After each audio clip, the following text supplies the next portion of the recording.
Hello friends, स्वागत है आपका फ्री ऑनलाइन कोचिंग सेंटर में। देखिए, हम लोग जैसे कि आप लोग टॉपिक देख रहे होंगे बीपीएससी सिलेबस के बारे में आज हम लोग डिस्कस करेंगे और मैं प्री और मेंस दोनों का सिलेबस बताऊंगी। देखिए, जब आप किसी भी एग्जाम का, चाहे वो यूपीएससी हो, यूपीपीसीएस हो, आरओ हो, आरओ जो अभी यूपी का फॉर्म आया है, या फिर बीपीएससी हो या एसएससी हो, किसी भी एग्जाम का सबसे पहले तो सिलेबस के अकॉर्डिंग मतलब उस पढ़ाई स्टार्ट करना चाहिए। ठीक है, तो सबसे पहले हम लोग आज यहाँ पे सिलेबस देखेंगे बीपीएससी प्री और मेंस दोनों का। और देखिए क्या होता है, जब आप जैसे बीपीएससी हो गया या यूपीपीसीएस या यूपीएससी, तो हमेशा उसका मेंस के साथ तैयारी करना चाहिए। इससे क्या होता है कि प्री मतलब क्वालिफाई करने में काफी इजी हो जाता है। ठीक है, तो देखिए, और मेंस के लिए क्योंकि प्री होने के बाद या प्री एग्जाम होने के बाद मेंस के लिए बहुत ज्यादा टाइम नहीं मिलता है और मेंस के लिए बहुत ज्यादा पढ़ना पड़ता है। इस वजह से प्रिपरेशन हमेशा मेंस के लिए ही करना चाहिए। ठीक है, ताकि क्योंकि मेंस और प्री का जो सिलेबस होता है वो सेम ही होता है, ऑलमोस्ट सेम होता है, कुछ कुछ चीजें नहीं होती है। ठीक है, मेंस में अलग हो जाती है। बाकी प्री और मेंस के जो सिलेबस है, जैसे हिस्ट्री हो गया, ज्योग्राफी हो गया, इकोनॉमिक्स हो गया, तो वो सेम ही होता है। तो इसलिए जो प्रिपरेशन होता है वो हमेशा मेंस के पॉइंट ऑफ व्यू से करना चाहिए। ठीक है, तो प्री रहता है क्लियर करने में। ठीक है, देखिए जैसे यहाँ पे मैंने आपको क्या लिखा है, प्री का लिखा है सिलेबस और बुक लिस्ट लिखी है। इसके बाद क्योंकि यहाँ पे जगह नहीं था, फिर मैं इसको इरेज करके मेंस का सिलेबस पूरे अच्छे से उसको बताऊंगी। ठीक है, तो देखिए प्री के सिलेबस में क्या है, सबसे पहले सामान्य विज्ञान। सामान्य विज्ञान में क्या होता है, जनरल साइंस। इसमें होता क्या है जीएस में, देखिए सबसे पहले राष्ट्रीय और सामान्य विज्ञान, राष्ट्रीय और सामान्य विज्ञान और अंतरराष्ट्रीय महत्व या समसामयिक, सीधा सा बात है इसमें करंट अफेयर्स से रिलेटेड। ठीक है, करंट अफेयर्स से जो भी रिलेटेड घटनाएं होती हैं अप टू डेट रहना चाहिए। ठीक है, तो करंट अफेयर्स और भारत का इतिहास तथा बिहार का इतिहास। ठीक है, ये है पहला टॉपिक हमारा, राष्ट्रीय और सामान्य विज्ञान। सामान्य विज्ञान मतलब कि जैसे जो जनरल साइंस जीएस जो होता है हमारा, उसके बारे में यहाँ पे बात किया जा रहा है। ठीक है, उसके बाद अंतरराष्ट्रीय महत्व, इस मतलब कि जो हमारा करंट अफेयर्स, समसामयिक मतलब होता है करंट अफेयर्स। ठीक है, उसको हिंदी में समसामयिक, जो घटनाएं होती हैं करंट की, उसे समसामयिक कहा जाता है। ठीक है, भारत का इतिहास और बिहार का इतिहास। ठीक है, ये जानना जरूरी है और ये पढ़ना मतलब जरूरी है। उसके बाद देखिए सामान्य भूगोल। सामान्य भूगोल में क्या क्या पढ़ना है, बिहार की प्रमुख भौगोलिक प्रभाग। ठीक है, तो आप जब मेरे वीडियो देखेंगे उसमें मैंने भूगोल की सारी चीजें बता रखी है, पूरा वीडियो मैंने बना रखी है। 10 वीडियो होंगे उसमें, जिसमें मैंने बिहार के भौगोलिक दृष्टिकोण से जो भी चीजें होती हैं, वहां की मिट्टियां, नदियां, सारी चीजों को मैंने कवर कर रखा है। ठीक है, उसके बाद आप देख सकते हैं, उसके बाद बुक्स तो मैं बताऊंगी क्योंकि वीडियो से तो ज्यादा अच्छा वीडियो तब देखा जाता है जब आप भी बुक पढ़े रहेंगे, तो वीडियो आपको किसी की भी वीडियो समझ में आएगी। ठीक है, इसके बाद बिहार की प्रमुख नदी प्रणाली। ठीक है, फिर भारत की राज्य व्यवस्था, आर्थिक व्यवस्था पढ़ना है। आजादी के पश्चात अर्थव्यवस्था में प्रमुख परिवर्तन क्या क्या हुए। ठीक है, अर्थव्यवस्था जैसे आप उद्योग धंधे के बारे में पढ़ेंगे बिहार के परिप्रेक्ष्य में, क्योंकि आप बिहार के एग्जाम देने जा रहे हैं। ठीक है, तो हमेशा बिहार का जो भी चीजें हैं उस पर ज्यादा फोकस करना है। ठीक है, उसके बाद भारत का राष्ट्रीय आंदोलन तथा बिहार का क्या योगदान है उसमें।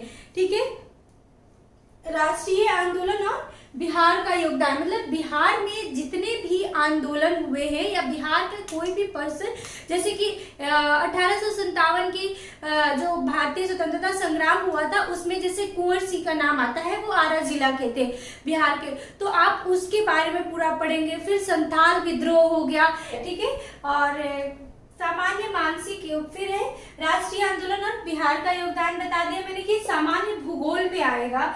फिर सामान्य मानसिक योग्यता के लिए प्रश्न, मतलब आपकी मेंटल एबिलिटी चेक की जाती है इन सब प्रश्नों से। मतलब जैसे देखिए, आपने देखा होगा क्या आता है, रीजनिंग आता है, लॉजिक आता है, जैसे ब्लड रिलेशन के क्वेश्चंस आते हैं, उसके बाद फिर मैथमेटिक्स के कुछ क्वेश्चंस होते हैं, फिर ठीक है सामान्य विज्ञान हो गया, मतलब कि जो जनरल साइंस से क्वेश्चंस आते हैं ना, उस टाइप के, फिर राजनीतिक परिदृश्य वो भी करंट के, तो खासकर, और अभी क्या इम्पोर्टेंट होगा जो अभी क्योंकि बिहार में क्या चुनाव है, तो उसके बारे में तो पूरा अप टू डेट रहना ही पड़ेगा, ठीक है। फिर बिहार का भूगोल, कृषि से संबंधित, बिहार के कृषि क्षेत्र से संबंधित या जो भी उसके रीजन होते हैं उन सब के बारे में और डाटा के साथ जानना जरूरी है। फिर राज्य व्यवस्था और गणितीय ज्ञान, गणितीय ज्ञान में सारी चीजें आ जाएंगी, जैसे लॉजिक, रीजनिंग और जो भी चीजें होती हैं वो सारी मेंटल एबिलिटी से रिलेटेड जितने भी क्वेश्चन होते हैं वो यहाँ पे पूछे जाएंगे, ठीक है। तो क्या सामान्य विज्ञान प्री के लिए बता रही हूँ मैं, ये आपको सामान्य विज्ञान, सामान्य भूगोल और सामान्य मानसिक योग्यता के प्रश्न पूछे जाते हैं।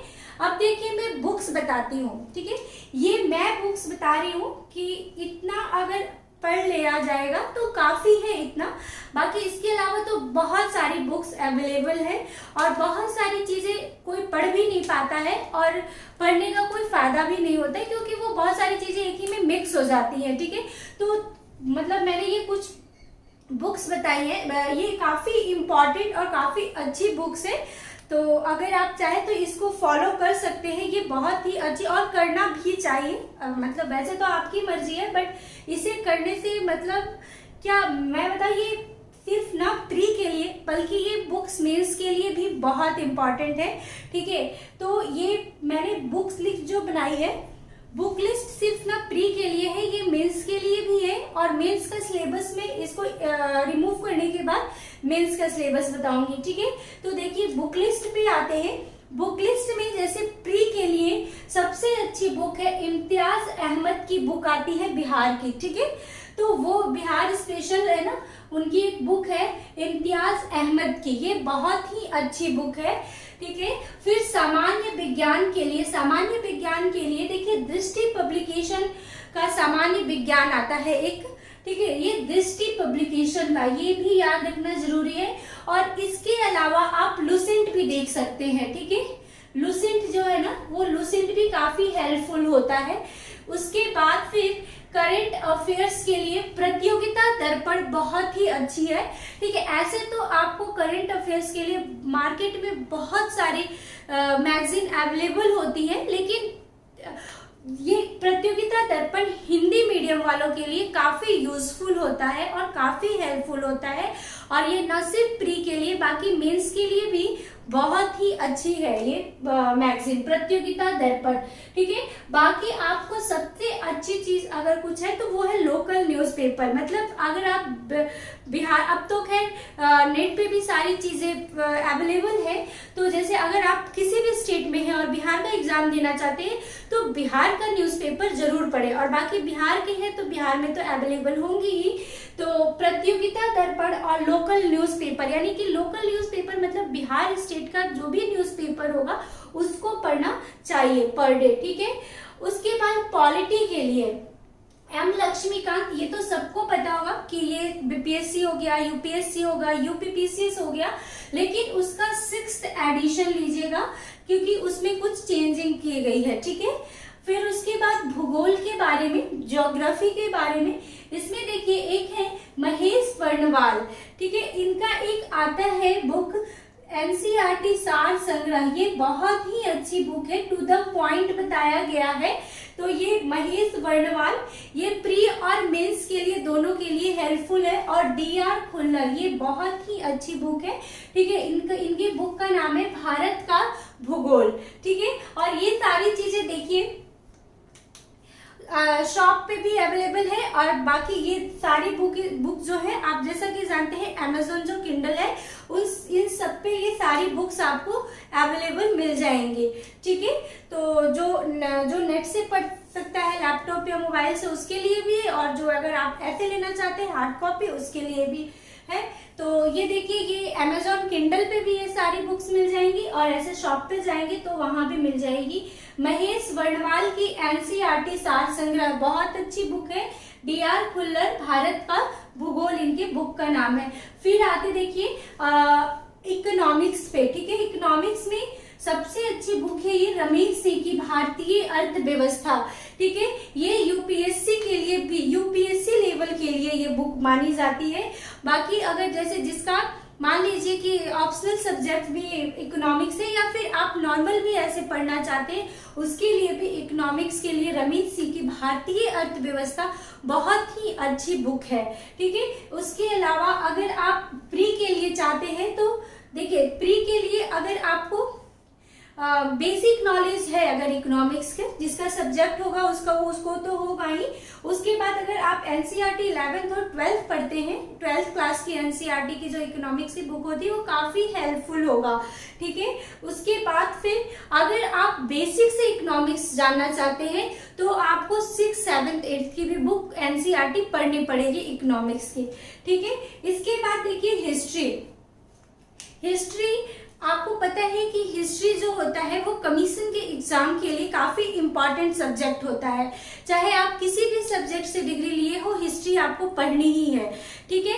तो हिस्ट्री के लिए देखिए, हिस्ट्री के लिए मार्केट में बहुत सारी बुक्स अवेलेबल है और सारी बुक्स अच्छी हैं, ठीक है। लेकिन आपको जो बोल सकते हैं एग्जाम के पॉइंट ऑफ व्यू से टू द पॉइंट पढ़ने के लिए बहुत सारी चीजें नहीं पढ़नी है अगर आपको, तो सौरभ चौबे की प्राचीन भारत का इतिहास, मध्यकालीन भारत इतिहास और आधुनिक इतिहास, ये तीनों आती हैं सौरभ चौबे की, ठीक है। ये बहुत अच्छी बुक है, बहुत ही हेल्पफुल होगी ये आपके लिए। फिर एसके पांडे की बुक आती है प्राचीन भारत का इतिहास, मध्य भारत इतिहास और मध्यकालीन भारत इतिहास और आधुनिक इतिहास, ठीक है। ये इन दोनों राइटर की बुक काफी अच्छी है अगर आप या तो मेंस के लिए भी और प्री के लिए भी, और ये बहुत ही अच्छे तरीके से एक्सप्लेन किया हुआ है इनके बुक्स में, ठीक है। फिर बिपिन चंद्रा का आधुनिक इतिहास, ये तो सभी लोग जानते होंगे। सतीश चंद्रा के मध्यकालीन भारत, ये बहुत ही अच्छी बुक है, ठीक है। तो मध्यकालीन भारत अगर आप इनमें से नहीं लेना चाहते हैं, अगर कुछ मतलब या ले लिया है पढ़ना नहीं चाहते, तो सतीश चंद्रा के मध्यकालीन भारत भी पढ़ लेंगे तो काफी हेल्पफुल है ये, ठीक है। फिर विश्व इतिहास, देखिए इससे तो वैसे बहुत ज्यादा क्वेश्चन नहीं पूछता है पीपीएससी में विश्व इतिहास से, लेकिन क्योंकि ये पढ़ना है सिलेबस में, तो इसमें देखिए जैन एंड माथुर की एक बुक है, ठीक है। उनकी बुक आप ले सकते हैं अगर पढ़ना चाहे तो, वैसे तो टाइम नहीं है, लेकिन अगर आप एग्जाम के पॉइंट ऑफ व्यू से पढ़ना चाहते हैं तो लुसेंट जो आती है ना, लुसेंट की जो जीके आती है, वो उसके लिए ये विश्व इतिहास जानना बहुत ही अच्छा है और बहुत हेल्पफुल है। लुसेंट जी के जो बुक आती है सभी लोग जानते होंगे, ठीक है। वो इसके लिए विश्व इतिहास काफी हेल्पफुल होगा इससे। फिर कला एवं संस्कृति, नितिन सिंघानिया, ठीक है। ये बहुत अच्छी बुक है, इनकी बुक है जो नितिन सिंघानिया की कला एवं संस्कृति, ये यूपीएससी के प्री मेंस के लिए इम्पोर्टेंट है। बीपीएससी हो गया या यूपीपीसीएस हो गया, ये सारी चीजों के लिए कला एवं संस्कृति के लिए नितिन सिंघानिया की बुक बहुत ही अच्छी बुक है, काफी हेल्पफुल होगी, ठीक है। इसके बाद देखिए ये सारे जो बुक है, मैंने ये बुक्स आपको बताए हैं। बाकी आप इसके अलावा बहुत सारी बुक्स आती हैं, लेकिन वो कंफ्यूजन क्रिएट करता है, और इसके अलावा इतना पढ़ेंगे फिर इसको रिवाइज करेंगे तो मतलब 95% आपका सिलेबस यहाँ से मतलब इस बुक से काफी हेल्पफुल होगा सिलेबस के लिए, आपके जो बीपीएससी की सिलेबस है, ठीक है। और बाकी तो आप 95 के 99% बोल सकते हैं, क्योंकि ये बहुत ही अच्छी बुक है, चाहे वो हिस्ट्री की हो, इकोनॉमिक्स हो, या किस जो भी मैंने बताया है यहाँ पे, ठीक है। इसके अलावा मार्केट में बहुत सारी बुक्स अवेलेबल है, लेकिन वो सारे कंफ्यूजन क्रिएट करते हैं, और बहुत सारी बुक्स पढ़नी भी नहीं चाहिए, खासकर जब एग्जाम आपका बहुत पास हो, ठीक है। तो इसके बाद मैं आपको ये रिमूव करने के बाद मेंस का बताती हूँ सिलेबस अच्छी तरीके से। तो आप इसका अगर स्क्रीनशॉट लेना चाहते हैं तो ले सकते हैं, और इसके बाद मैं मेंस बताती हूँ आपको, मेंस का सिलेबस। देखिए अब मैंने आपको प्री का सिलेबस और बुक लिस्ट बता दिया। अब देखिए जैसे मैंने आपको बताया था कि मेंस का उसके बाद मैं बताऊंगी क्योंकि वहाँ पे जगह नहीं था, ठीक है। तो देखिए मेंस मतलब मुख्य परीक्षा जो होता है, और प्री कितने का होता है 150 मार्क्स का, यानी 150 नंबर का होता है। और मुख्य परीक्षा जो मेंस का एग्जाम होता है वो 900 नंबर का होता है, यानी 900 मार्क्स का। और ये देखिए ये इसके 4 पेपर होते हैं, मेंस के 4 पेपर होते हैं। देखिए सामान्य हिंदी, ठीक है, सामान्य अध्ययन 1, सामान्य अध्ययन 2 और ऐच्छिक विषय मतलब ऑप्शनल सब्जेक्ट। और ऑप्शनल सब्जेक्ट जो होता है वो फॉर्म फिलअप करते टाइम ही पूछ लिया जाता है, ठीक है। तो ये क्लियर हो गया कि ये 4 पेपर होते हैं मेंस में। तो देखिए सामान्य हिंदी में, सामान्य हिंदी का देखिए ये होता है 100 मार्क्स का, ये होता है 300 मार्क्स का, ये भी होता है 300 मार्क्स का, और ये भी होता है 300 मार्क्स का। टोटल 900 कैसे हुआ कि सामान्य हिंदी का जो मार्क्स होता है उसको जोड़ा नहीं जाता है, जो रिजल्ट होता है फाइनल, ठीक है। क्योंकि सामान्य हिंदी जो मेंस का होता है वो सिर्फ पासिंग मार्क्स चाहिए इसमें। मतलब अगर आप सामान्य हिंदी के पेपर में पास होंगे तभी आपके ये आगे के तीनों पेपर चेक किए जाएंगे, वरना सामान्य हिंदी में अगर आप फेल हो जाते हैं तो ये तीनों पेपर आपके चेक नहीं किए जाएंगे। तो सामान्य हिंदी सिर्फ पासिंग मार्क्स इसमें आने चाहिए, यानी आप इसमें पास होने चाहिए, ठीक है। इसलिए इसके मार्क्स नहीं जोड़े जाते हैं, मार्क्स सिर्फ इसके जोड़े जाते हैं। ये देख रहे हैं, इसके मार्क्स सिर्फ जोड़े जाते हैं, ठीक है। सामान्य अध्ययन 1 का और सामान्य अध्ययन 2 और ऐच्छिक विषय GS 1 और GS 2 जिसे कहा जाता है, और ऑप्शनल सब्जेक्ट, ठीक है। फिर मैंने बता दिया सामान्य हिंदी में क्या होता है, निबंध, वाक्य विन्यास और संक्षेपण, ठीक है। ये सामान्य हिंदी का सिलेबस है, इसमें ये पढ़ना है आपको। फिर देखिए सामान्य अध्ययन 1 GS 1 के पेपर में क्या होता है, भारत का आधुनिक इतिहास और संस्कृति के बारे में पढ़ना है, ठीक है। ये इम्पोर्टेंट है। उसमें क्या है, राष्ट्रीय और अंतर्राष्ट्रीय महत्व का वर्तमान घटना, यानी कि करेंट अफेयर से अप टू डेट रहना है आपको। ये मैंने आपको प्री के लिए भी बताया था और ये मेंस के लिए भी इम्पोर्टेंट है। और इसके लिए मैंने बुक बताया कि जो कि प्रतियोगिता दर्पण और न्यूज़पेपर और जो लोकल न्यूज़पेपर है बिहार के, तो ये इम्पोर्टेंट हो जाते हैं इसके लिए, ठीक है। और ये देखिए प्रतियोगिता दर्पण काफी इंफॉर्मेटिव होता है, वो काफी अच्छी चीजें मतलब बताएगा आपको, ठीक है। फिर देखिए सांख्यिकी विश्लेषण और आरेखन एवं चित्रण, ठीक है। तो ये सामान्य अध्ययन 1 का सिलेबस है। इसमें देखिए आधुनिक भारत का इतिहास जो है उसमें और संस्कृति में क्या क्या पढ़ना है आपको।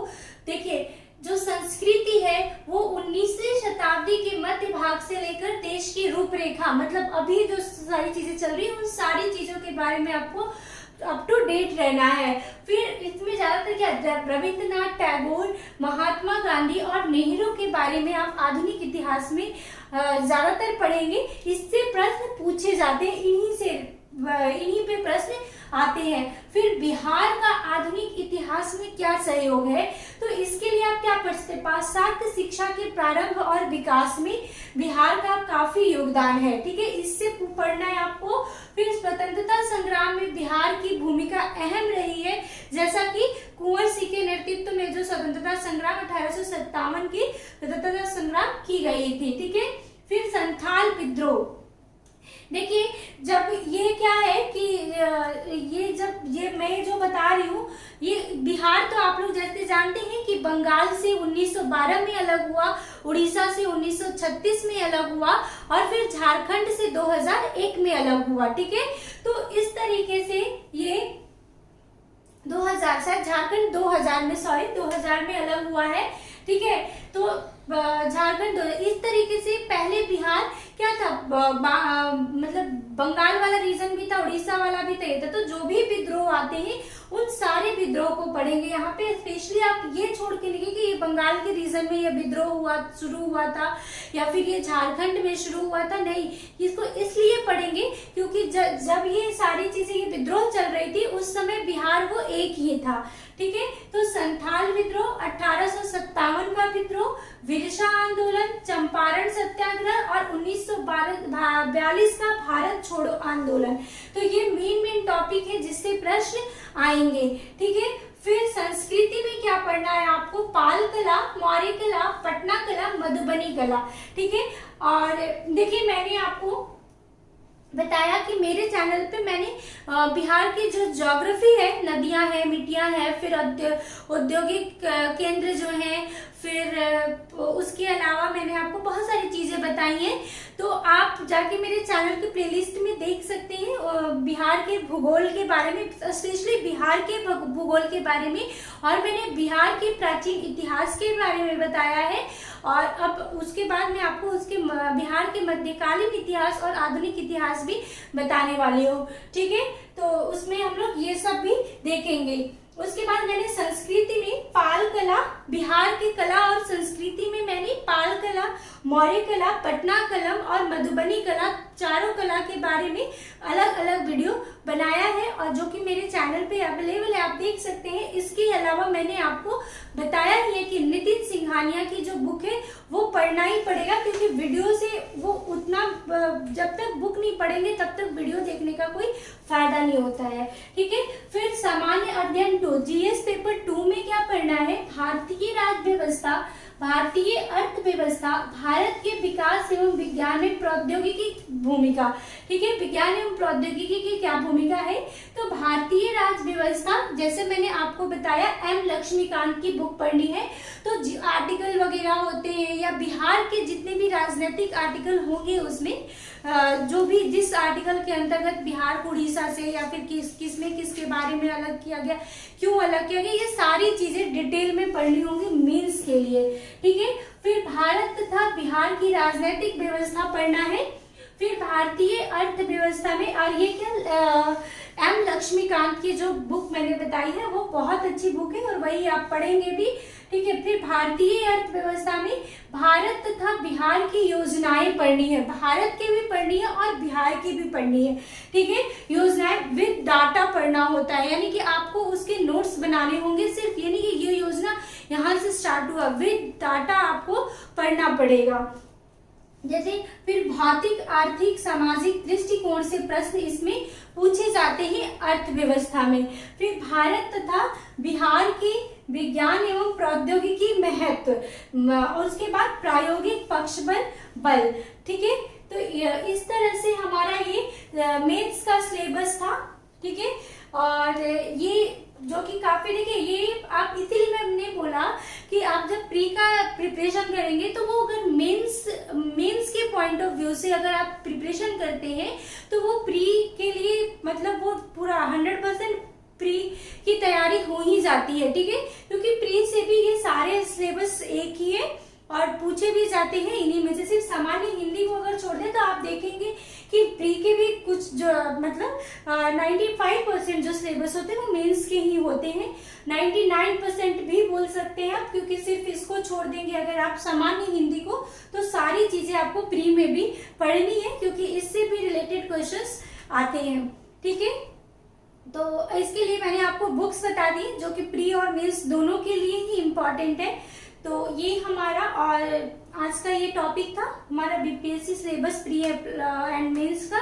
और फिर आगे अब हम लोग बिहार के बारे में ही मध्यकालीन भारत और बिहार का इतिहास, स्पेशली बिहार का इतिहास हम लोग पढ़ेंगे बिहार के परिप्रेक्ष्य में, ठीक है।